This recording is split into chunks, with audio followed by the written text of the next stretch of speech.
This September, the EWG Scarlet Knights Alumni Association invites you to join us to celebrate the 30th anniversary of the founding of Exeter West Greenwich High School. In this video series, we'll chat with longtime faculty and staff to remember some stories you know, and maybe a few you haven't heard. Joan Bishop and I both applied to Exeter West Greenwich.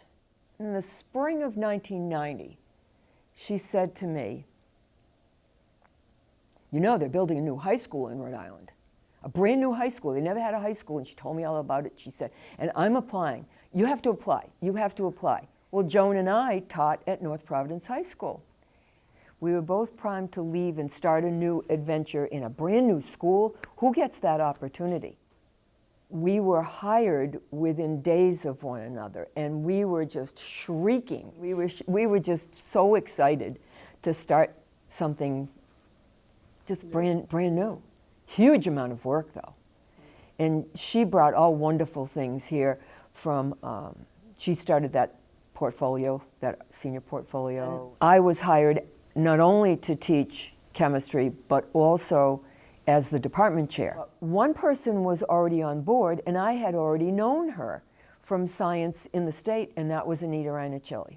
I can remember sitting on my living room floor with these applications spread out in front of me, and of course, there were dozens and dozens of applications to come to a brand new school that hadn't opened yet, to come to a brand new school. I mean, they were building this school the whole summer. They hadn't finished it. It was so exciting.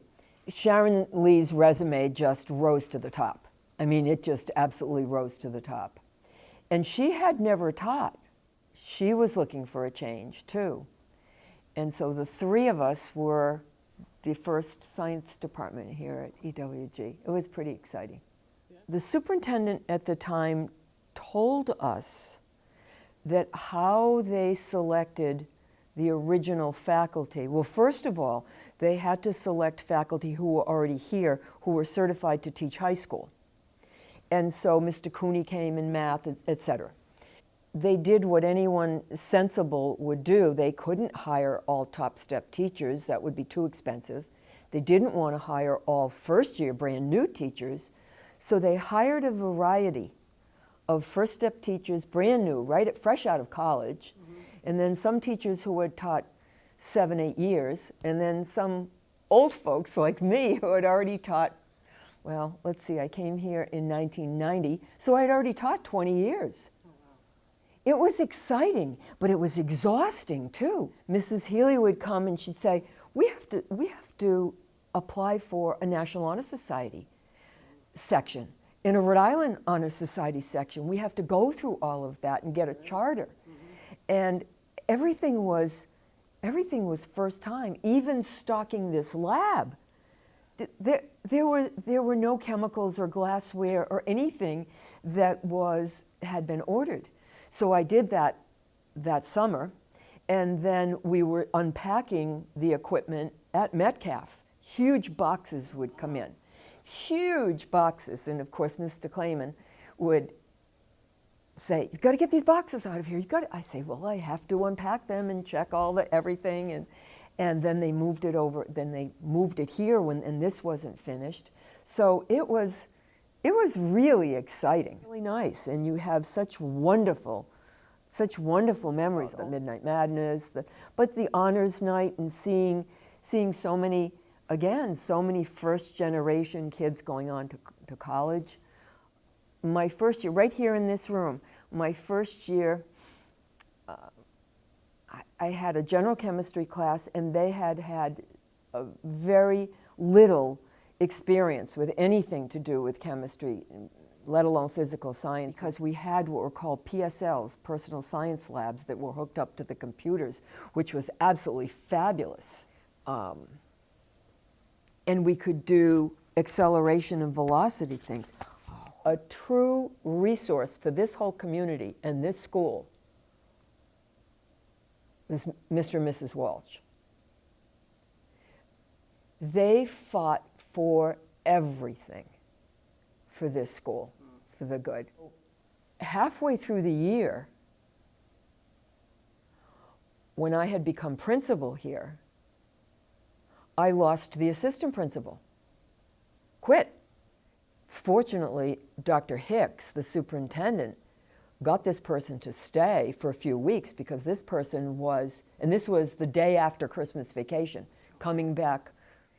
I remember asking the faculty, Barbara Wilmot and Helen King came to me, and they said, we have a suggestion. How about you get a sub for Larry Pirtle, and Larry Pirtle be your assistant principal for the rest of the year? And he's willing to do that. And he's willing to do that. And he was a great assistant principal. You know, not certified or anything, but he emergency, boom, he filled right in. I also remember Mark Hamlin coming to me, now I'm a principal here, and it's the first day of school. You know, you're a wreck. Everybody's a wreck the first day of school. He goes, Mary, I need something for, can you get this out of the display case? I don't remember what it was, but he wanted it as a prop. I don't know whether it was a sword or a whatever device it was, but you know, you think, you know what, he's going to do something good with this. He's going to do something good that's meaningful learning. And I went back to the office and I got the key and opened the thing, sat here and locked it up and everything. Those kinds of things, you just never forget what good they do. And I wasn't really sure if I wanted to do administration. And it was Lou Clayman who said to me, you know, you've done all this stuff with science.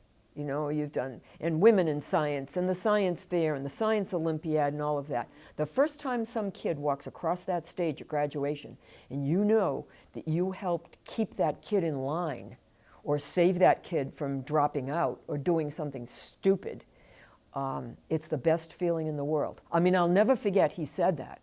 There was a position here opening up when they were splitting the high school. That worked out pretty nicely.